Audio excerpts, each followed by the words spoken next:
I am Dr. Suvarchalaa, Scientific Director with ZIVA Fertility Centers. When you are going for IVF, you are often advised that the number of embryos that will form blastocysts will be low. Why is it so? Why do more than 85% of embryos not form blastocysts is what we are going to discuss today. When you are starting IVF treatment, you want to better understand embryo retention rates, that is embryo implantation rate. The beginning stages of IVF can feel very overwhelming and very difficult to understand. But the important thing to remember is that everyone's treatment is different and no one plan fits every patient. So there are a few facts about IVF that we should understand. Every person involved in the IVF procedure wants the best outcome possible, but it is always important to have a realistic expectation about embryo retention after retrieval.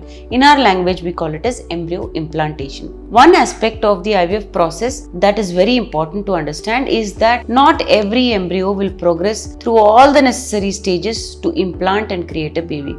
It's called IVF attrition rate. Attrition is the rate at which the viable egg or embryos slowly taper off once they are in the lab. This is completely natural occurrence and happens to every patient. This means that the number of eggs retrieved is not always going to result in an equal number of mature embryos. Instead, they gradually decrease in number as they go from retrieve egg to fertilization and through the various growth stages. So what's the actual percentage of success then?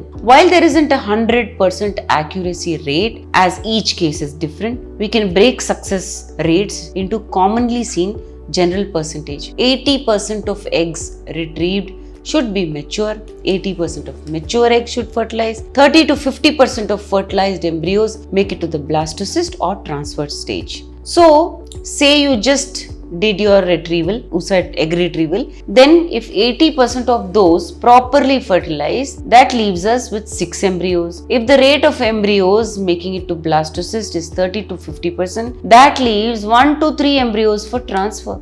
These percentages are not exact for every patient, though the rule of thumb is that 80 to 85% of eggs do not make it to the blastocyst stage.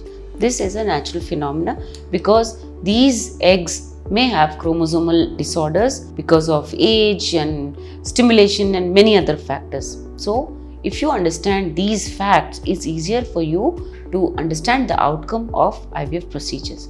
If you wish to understand more about this, please feel free to contact us. Thank you. A lot of effort has gone into making this video. Please like and subscribe us. Thank you.